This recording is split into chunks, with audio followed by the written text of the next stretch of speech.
ये साल ना बहुत सारी टीवी लॉन्च हुई है और बहुत सारी से मेरा मतलब है आपको 45 से ज़्यादा टीवी देखने मिल जाएगी 2025 की मॉडल।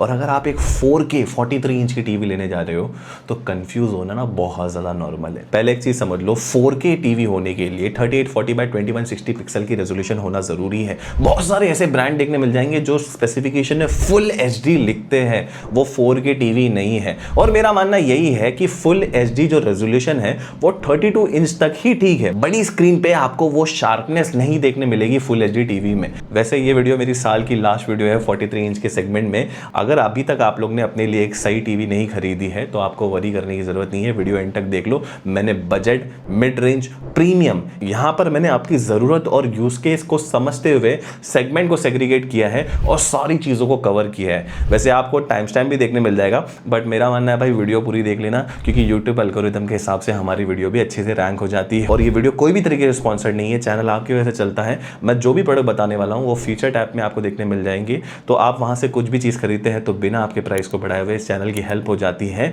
वैसे मैं ये सारी टीवी खरीदता तो हूं नहीं, मैं कुछ टीवी खरीदता हूं और बहुत सारी टीवी को मैं खुद पर्सनली स्टोर पे जाके चेक करता हूं और टेक्निकल डेटा को एनालाइज करके आपके लिए एक अच्छी टीवी लेने में मैं यहां पर हेल्प करने की कोशिश करूंगा ताकि आपको आसानी हो। दोस्तों, मेरा नाम है आमिर, मैं हूं मिस्टर नून। Let's begin. अगर आपका बजट 15 से 22 हजार है, मतलब आपका बजट है टाइट और आपको एक बेस्ट 43 इंच की 4K टीवी लेनी है, यहां पर आपको 6 मॉडल्स देखने मिल जाएंगे जो आपको स्क्रीन पे दिख रहे होंगे। ये 6 मॉडल इसीलिए क्योंकि ये सारे बेस्ट मॉडल्स हैं और आपको इनमें ही कंफ्यूजन होने के बहुत ज्यादा चांसेस है। पहले इनमें से 4 मॉडल की बात करते हैं जिनको मैं इग्नोर करने बोलने वाला हूं। पहला है Realme की TechLife QLED। भाई बहुत सारे लोगों को बहुत ज्यादा पसंद है ये टीवी बजट के हिसाब से, पर HDR कंटेंट में डायनेमिक रेंज यहां पर वीक है। ब्लैक्स में डिटेल क्रश होती है और रेड कलर ओवर सैचुरेटेड दिखता है। मतलब QLED प्लस डॉल्बी विजन लिखा है लेकिन actual HDR experience premium feel नहीं देता। वही पैनल 60 हर्ट्ज का है। HDMI 2.1 गेमिंग फीचर्स आपको देखने मिल जाएंगे जो VR और ALM एक्सेट्रा जो कि इफेक्टिवली यहां पर मिसिंग देखने मिलते हैं। अगर किसी को PS5 और Xbox के लिए फीचर प्रूफ टीवी चाहिए तो ये उतना अच्छी डील नहीं है आप लोगों के लिए। सेकंड, यहां पर मैं नहीं लेने बोलूंगा थॉमसन फिनिक्स की QLED। देखा जाए तो स्पेसिफिकेशन वाइज ये टीवी बहुत ज्यादा पावर पैक्ड है और आप इसकी स्पेसिफिकेशन रीड करोगे और प्राइस के हिसाब से तो आप बोलोगे भाई ये तो बेस्ट टीवी है। बट ये ब्रांड की आफ्टर सेल सर्विस ही इसकी सबसे बड़ी प्रॉब्लम है, जहां पर आप इसके सर्विस सेंटर से कनेक्ट नहीं कर पाएंगे। कुछ पार्ट्स कभी कभी मिलते भी नहीं है और नहीं जो सर्विस सेंटर वाले हैं कभी कभी फोन उठाते हैं, तो ये टीवी लेना थोड़ा सा रिस्की है। That's the reason I would say avoid it. तीसरी यहां पर है एसर की अल्ट्रा आई। मेरे हिसाब से ये टीवी अच्छी है, स्पेक्स वाइज काफी अट्रैक्टिव है, बट पैनल थोड़ा सा एवरेज लगेगा। यहां पे 4K LED पैनल है, HDR 10 प्लस सपोर्ट करता है, Dolby vision, Dolby Atmos, HDMI का 2.1 और 36 वॉट की स्पीकर्स हैं। ऑन पेपर काफी सॉलिड लगती है लेकिन LED है, QLED नहीं है। ब्राइटनेस और कॉन्ट्रास्ट एवरेज कैटेगरी में ही फॉल करेगा इसका। एसर टीवी को इंडिया में भाई इंडिकल टेक्नोलॉजी हैंडल करती है। मल्टीपल यूजर्स ने रिपोर्ट किया है कि इनका सर्विस पोर्टल काम नहीं करता, टिकट ऑटो क्लोज हो जाती है और कॉल कट कर देते हैं भाई। तो any day after sale service का यहां पर तो झंझट मारी। बाकी ओवरऑल टीवी फिर भी अच्छी है, बट स्टिल आई वुड से इग्नोर इट। चौथी टीवी यहां पर मेरे को दिल पे पत्थर रख के बोलना पड़ रहा है भाई, आई फैल्कन की U65। It is A TCL brand, feature rich TV है प्राइस पॉइंट के हिसाब से, बट मैं बोलूंगा ट्रूली बेस्ट ऑलराउंडर नहीं है। पैनल यहां पर 4K देखने मिलता है जो कि अल्ट्रा HD है।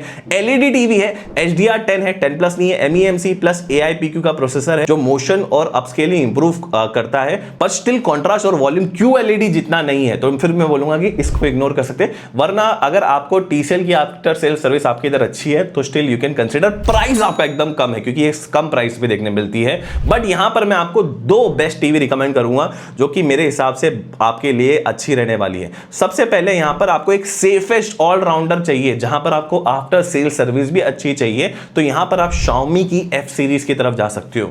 ये एक फायर टीवी है, 21,500 रुपए में मिल रही है। वैसे सेल में थोड़ी और प्राइस कम हो जाती है। 4K LED टीवी है, व्हाइट कलर गैमेट के साथ आती है। Xiaomi F user 4K panel के साथ आती है जहां पर आपको 94% की कलर गैमेट देखने मिल जाएगी। HDR 10 के वजह से काफी रिच कलर देखने मिलते हैं, डिटेल्स बहुत ज्यादा शार्प है।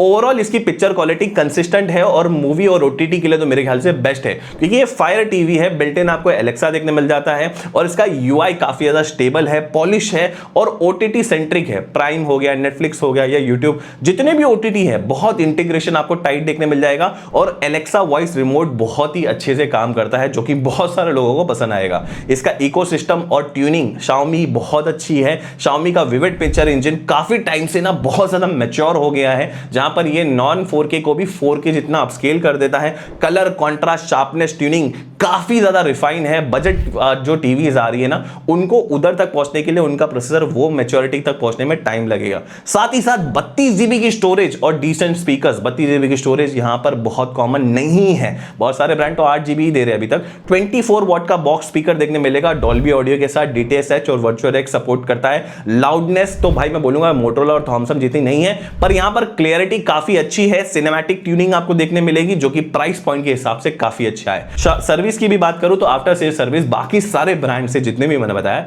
उनसे काफी अच्छी है। पार्ट्स अवेलेबिलिटी आपको देखने मिल जाएगी। अगर मैं रियलमी, थॉमसन, एसर सारे ब्रांड से कंपेयर कर लूं तो मेरे ख्याल से लॉन्ग टर्म ओनरशिप के लिए ये एक सेफर और बेस्ट टीवी बन जाती है। प्रोडक्ट आपको फीचर टैब में मिल जाएगा, आप चेकआउट कर सकते हैं। बट अगर आपको परफॉर्मेंस और गेमिंग में एक अच्छी डिसेंट टीवी चाहिए बजट के हिसाब से, तो यहां पर मोटोरोला की QLED 4K 43 इंच रिकमेंड करूंगा, जो कि डॉल्बी विजन HDR10+ और इसके कलर काफी ज्यादा पंची, कॉन्ट्रास्ट बहुत ज्यादा फैंटास्टिक है। HDR फॉर्मेट में ये एकदम अच्छे से काम करती है। OTT बहुत शानदार तरीके से चलता है। Netflix, prime, Disney plus, Hotstar सब आपको देखने मिल जाएंगे। प्राइस ब्रैकेट के हिसाब से पिक्चर क्वालिटी बहुत ज्यादा प्रीमियम है नॉर्मल LED टीवीज के मुकाबले। अगर मैं बात करूं, गेमिंग सेंटर फीचर आपको देखने मिल जाएंगे, जहां पर VRR आपको अप टू 120 हर्ट्ज तक देखने मिल जाएगा। ये एक्सेलरेटेड है, एक चीज याद रखना, 60 हर्ट्ज का ही है। ALLM आपको HDMI की 2.1 पोर्ट देखने मिल जाएगी और लो इनपुट लैग देखने मिल जाएगा। कंसोल हो गया, PC हो गया, गेमिंग के लिए काफी सेंसेबल पिक है, बट ज्यादा एकदम हाई एंड गेमिंग एक्सपेक्ट मत करना इसके अंदर। 48 वॉट का यहां पर आपको पावरफुल साउंड आउटपुट देखने मिलेगा डॉल्बी एटमॉस के साथ। 2 स्पीकर सेटअप के साथ आता है। डॉल्बी एटमॉस सपोर्ट करता है। लाउडनेस काफी अच्छी है। क्लियरिटी आपको अबव एवरेज देखने मिलेगी। एवरेज बोलूंगा मैं, ऑल टुगेदर बोलूंगा।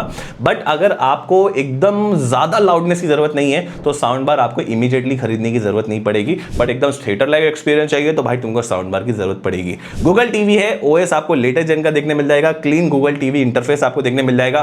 प्ले स्टोर ऐप आपको देखने मिल जाएगी। बिल्ट इन क्रोमकास्ट है। ड्यूअल बैंड वाईफाई आपको देखने मिल जाएगा। 2 GB की रैम और 32 GB की स्टोरेज आपको देखने मिलने वाली है। UI काफी रिस्पॉन्सिव है और मेरे ख्याल से डिसेंट है ये सेगमेंट में। और 32 GB भाई again it is a rare thing to get in this price segment. Weak point अगर मैं बोलूं तो इसका ब्राइटनेस 300 निट्स तक ही है। एकदम ब्राइट रूम में शायद थोड़ी सी स्ट्रगल करेगी। और मोटोरोला की आफ्टर सेल सर्विस भी इतनी ज्यादा स्ट्रॉन्ग और प्रूवन नहीं है Xiaomi जैसी, बट ओवरऑल मेरे ख्याल से स्पेसिफिकेशन टू प्राइस वाइज ये टीवी एक ऑलराउंडर टीवी निकल के आती है। प्रोडक्ट आपको फीचर टैब में देखने मिल जाएगा। अब बात करते हैं 3 ब्रांड के बारे में, सोनी, LG, सैमसंग। ऑब्वियसली इनकी नेटवर्क स्ट्रांग है, पर मॉडल इतने हैं कि लोगों को सवाल है भाई कि लेना कौन सा है। पहले बात करते हैं भाई सैमसंग के बारे में। देखो भाई मैंने बहुत सारे टीवी के वीडियो बनाए हैं, आपको वहां पर और सारी रिकमेंडेशन देखने मिल जाएगी। बट ये 3 ब्रांड वो ब्रांड है, जब कोई भी न्यू टीवी ले रहा है अपने घर के लिए या फिर अपग्रेड कर रहा है तो वो सोचता है कि भाई ये 3 ब्रांड में से ले ताकि अच्छी टीवी मिले, डिस्प्ले क्वालिटी अच्छी मिले। तो यहां पर पहले बात करते हैं सैमसंग के बारे में। तो सैमसंग की यहां पर बहुत सारी मॉडल्स है। 2025 के हिसाब से बात करूं तो 3 मॉडल्स है जो आपकी नजर में आएंगे। सैमसंग की क्रिस्टल 4K इन्फिनिटी विजन जो कि 26,500 के आसपास देखने मिल जाएगी। क्रिस्टल 4K विस्टा, ये शायद 500 रुपए महंगी बिकती है। वही सैमसंग की विजन आई QLED, ये अभी लेटेस्टली आई है QLED पैनल के साथ, शायद 33,000 के आसपास देखने मिल जाएगी। तीनों टीवी में आपको 4K रेजोल्यूशन देखने मिल जाएगी। टाइजन स्मार्ट टीवी है, लेकिन इन तीनों टीवी में डिफरेंस है क्या और कौन सी टीवी कौन से एस्पेक्ट पे बेस्ट है समझते हैं। पहले बात करते हैं पिक्चर क्वालिटी के बारे में। इन्फिनिटी विजन और विस्टा दोनों LED टीवी है, इनमें आपको क्रिस्टल प्रोसेसर देखने मिलेगा जो 4K जो वीडियो है उसको ये एनहांस करता है। इन्फिनिटी विजन में आपको 50 हर्ट्ज का रिफ्रेश रेट देखने मिलने वाला है, मतलब एक्शन सीन्स थोड़े स्लो लगेंगे। लेकिन विस्टा में आपको 60 हर्ट्ज, इसका मतलब क्रिकेट मैच देखो या गेम खेलो मोशन ज्यादा स्मूथ लगेंगे। विस्टा प्लस में और एक एक्स्ट्रा फीचर है कॉन्ट्रास्ट एनहांसर, जो ब्लैक्स को थोड़ा और डार्क करता है। अब बात करते हैं विजन AI QLED के बारे में। ये real quantum dot technology use करती है, मतलब कलर 100% वाइब्रेट आपको मिल जाएंगे। और ये टीवी में आपको एक स्मार्ट प्रोसेसर देखने मिलेगा, Q4 AI प्रोसेसर, जो ऑटोमेटिकली समझ लेता है आप क्या देख रहे हो, उस हिसाब से पिक्चर को एडजस्ट करता है। और अगेन यहाँ पर सैमसंग की डिस्प्ले के बारे में आप ज्यादा कॉम्प्रोमाइज नहीं कर पाएंगे, डिस्प्ले इनका बेस्ट है। प्लस इसमें आपको एक सुप्रीम UHD डिमिंग देखने मिलेगा, मतलब ब्राइटनेस को बहुत ज्यादा प्रिसाइसली कंट्रोल करता है। डार्क सीन्स बहुत बेटर दिखेंगे, बहुत ऐसा मैं बोलूँगा तो समझ नहीं पाओगे, जब रियल टाइम आप एक्सपीरियंस करोगे ना आप साइड बाय साइड बहुत सारी टीवी का, तो सैमसंग एक QLED रियल बताता है यहाँ पर। तो पिक्चर क्वालिटी के हिसाब से भाई विजन AI QLED बेटर है। विस्टा और इन्फिनिटी विजन को मैं सेम ही बोलूंगा। अगर मैं डिजाइन के बारे में बात करूं तो इन्फिनिटी विजन एक सिंपल स्लीक डिजाइन है, बेजलेस और स्लिम लुक है और बजट फ्रेंडली दिखती है। विस्टा में कुछ स्पेशल है, जैसे कि यहाँ पर मेटल स्ट्रिम डिजाइन आपको देखने मिलेगी। इसका मतलब है पूरी टीवी एक सिंगल फ्रेम मेटल शीट से बनी हुई है। एयरक्राफ्ट जैसी प्रीमियम आपको लगती है सिर्फ 500 रुपए ज्यादा देने के लिए, लेकिन डिजाइन में काफी डिफरेंस है मेरे हिसाब से। तो यहाँ पर विस्टा की डिजाइन स्टिल मैं बोलूंगा बेटर है। विजन AI QLED भी स्लिम प्रोफाइल के साथ आती है। इसकी अपील ज्यादा डिजाइन से कम क्वालिटी से ज्यादा है मेरे ख्याल से। यहाँ पर डिस्प्ले में ज्यादा फोकस करा है। गेमिंग की अगर मैं बात करूं तो तीनों के अंदर आपको वेरिएबल रिफ्रेश रेट और ALLM देखने मिलता है, लेकिन विस्टा और विजन AI QLED दोनों में आपको 60 हर्ट्ज है, जैसे गेमिंग काफी स्मूथ लगेगी। वहीं इन्फिनिटी विजन में 50 हर्ट्ज है, तो थोड़ा सा यहाँ पर स्लगी मैं बोलूंगा। ऑडियो में बात करूं तो 20 वॉट के स्पीकर्स आपको तीनों के अंदर देखने मिल जाएंगे, 2.0 चैनल के हैं। तो अगर आपको म्यूजिक के लिए हैवी बेस चाहिए तो आप लोग को डेफिनेटली एक साउंड बार की जरूरत पड़ने ही वाली है। अब सीधी बात करते हैं सबसे इंपॉर्टेंट चीज, प्राइसिंग और वैल्यू। तो इन्फिनिटी विजन जो प्राइस के हिसाब से मिल रही है मेरे ख्याल से ये बजट ऑप्शन है। साथ ही साथ एलेक्सा, गूगल और बिग्सबी तीनों वॉइस असिस्टेंट आपको इसके अंदर देखने मिल जाएंगे। 50 हर्ट्ज का मोशन रेट है, लेकिन आपको बेसिक 4K एक्सपीरियंस आपको देखने मिलेगा। मेरे हिसाब से वो परफेक्ट है अगर आपको बजट के हिसाब से जाना है। बट मेरी रिकमेंडेशन ये नहीं रहेगी, मेरी रिकमेंडेशन रहेगी विस्टा, जो कि आपको सिर्फ 500 रुपए ज्यादा में देखने मिल जाएगी।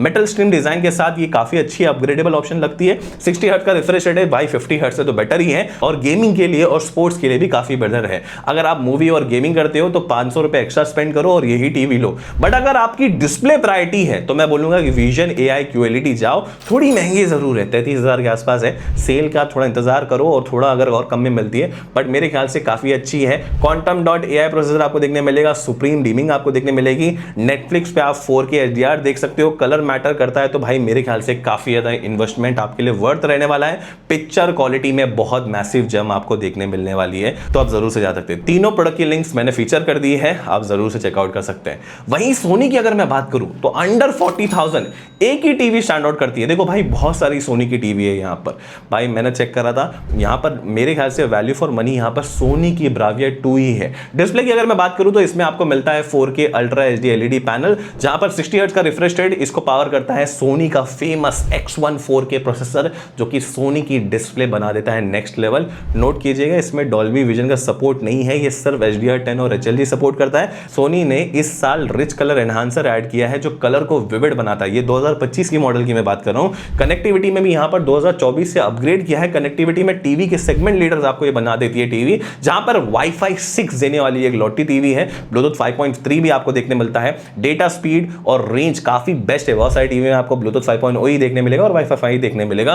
पोर्ट्स की अगर मैं बात करूं तो 4 HDMI पोर्ट है, जिसमें से 3 HDMI है और एक eARC सपोर्ट करता है। 2 USB पोर्ट दिए गए हैं। ऑडियो के मामले में यहां पर साउंड के डिपार्टमेंट में सबसे बड़ा चेंज ये है कि यहां पर आपको 20 वॉट के ओपन बैफल स्पीकर देखने मिलते हैं, जो कि ऑफिशियली डॉल्बी एटमॉस और DTS:X सपोर्ट करते हैं। आउट ऑफ द बॉक्स यहां पर गूगल टीवी आपको OS पे रन करती है। 16 GB की यहां पर इंटरनल स्टोरेज देखने मिलेगी, जिसकी वजह से आप ऐप ज्यादा लोड कर सकते हैं। गेमिंग के लिए अगर मैं बात करूं तो इसके अंदर आपको ALLM देखने मिलेगा, ऑटो लो लेटेंसी मोड जिसको बोला जाता है। गेमिंग मेन्यू है, बट याद रहे कि भाई ये टीवी 120 हर्ट्ज सपोर्ट नहीं करती। मेरे हिसाब से अगर आपकी प्रायोरिटी पिक्चर प्रोसेसिंग है, जहां पर आपको ज्यादा अच्छी पिक्चर क्वालिटी पसंद है, तो मेरे हिसाब से आपको ये टीवी की तरफ जाना चाहिए। एक चीज याद रखना, सोनी की X80L ये भी आपको मिलती है, बट ये महंगी है और ये 2023 की मॉडल है। उसकी भी पिक्चर क्वालिटी अच्छी है, बट मेरा रिकमेंडेशन रहेगा कि 2025 वाली मॉडल ही लो तो ज्यादा बढ़िया है। प्रोडक्ट आपको फीचर टैब में देखने मिल जाएगा। वहीं अगर मैं LG की बात करूं तो यहां पर भी LG के बहुत सारे मॉडल्स हैं, जहां पर आपको UR7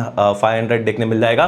बट यहां पर मैं रिकमेंड करूंगा LG का UA8200, जो आपको 29,000 के आसपास अभी फिलहाल में मिल रहा है। Why this is a 2025 model and again मेरे ख्याल से ये बेटर है बाकी सारे मॉडल से प्राइस के हिसाब से। एक 37,000 वाला भी अपने को एक LG का मॉडल देखने मिलता है, बट मेरे को लगता है वो थोड़ा ओवर प्राइस है। यहां पर मैं रिकमेंड करूंगा ये वाले मॉडल को, जहां पर आपको 4K अल्ट्रा HD यहां पर रेजोल्यूशन देखने मिलेगी। 60 हर्ट्ज का रिफ्रेश रेट है। ब्राइटनेस यहां पर 300 निट्स की देखने मिलेगी। कॉन्ट्रास्ट रेशियो की बात करूं तो यहां पर 1500:1 की कंसिस्टेंसी आपको देखने मिलेगी। A7 Gen 8 का AI प्रोसेसर देखने मिलता है 4K एक्सप्रेशन एनहांसर के साथ। ये नॉन 4K कंटेंट को भी 4K जितना शार्प और डिटेल बनाता है। HDR10 Pro आपको फ्रेम बाय फ्रेम यहां पर डायनेमिक टोन मैपिंग करके देता है। हाईलाइट और शैडो में आपको एक्स्ट्रा डिटेल देखने मिलने वाली है।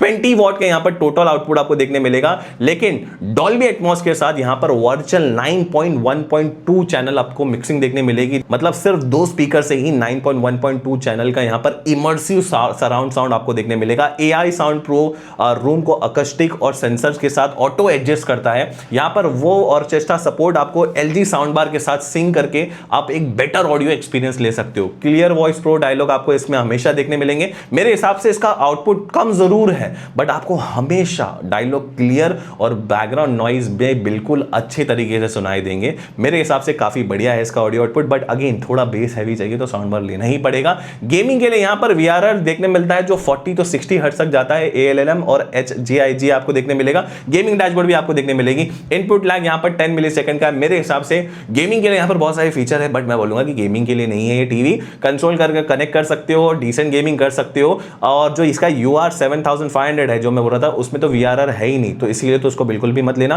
3 HDMI पोर्ट देखने मिलेंगे, 2.1 का पोर्ट आपको देखने मिलेगा, EARC देखने मिलेगा, USB 2.0 optical digital audio out देखने मिलेगा, ड्यूल बैंड वाईफाई है, ब्लूटूथ 5.0 है, एथरनल है, स्मार्ट OS, वेब OS आपको देखने मिलेगा लेटेस्ट वाला।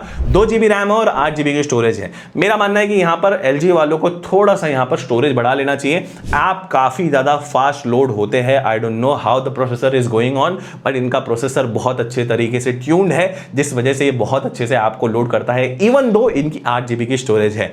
वहां पर आपको बात करूंगा कि voice assistant, Google assistant, voice assistant में आपको यहां पर गूगल असिस्टेंट देखने मिल जाता है बिल्ट इन, एलेक्सा कंपैटिबल है, क्रोमकास्ट और एयरप्ले भी बिल्ट इन आपको देखने मिल जाता है। प्राइस के हिसाब से मेरे को लगता है कि LG का ये मॉडल एक वर्थ टू बाय रहने वाला है। अगर आप एक 4K 43 इंच की टीवी ले रहे हो, मैंने प्रोडक्ट को कर दिया है फीचर। दोस्तों मैंने जितनी भी टीवी बताए हैं वो सारे प्रोडक्ट्स आपको फीचर टैब में देखने मिल जाएंगे। अगर आप इसमें से कोई भी टीवी यूज कर रहे हो तो आप अपना एक्सपीरियंस शेयर कर सकते हो, ताकि न्यू बायर्स को थोड़ा बहुत हेल्प और हो जाए। अगर आपने वीडियो इतने एंड तक देख ली है तो चैनल को सब्सक्राइब किए बिना बिल्कुल भी मत जाना, क्योंकि ऐसे वीडियो बनाने में बहुत मेहनत लग जाती है। दोस्तों जल्दी मिलेंगे नई वीडियो के साथ, तब तक के लिए स्टे हेल्दी, स्टे सेफ। मेरा नाम है आमिर, बाय।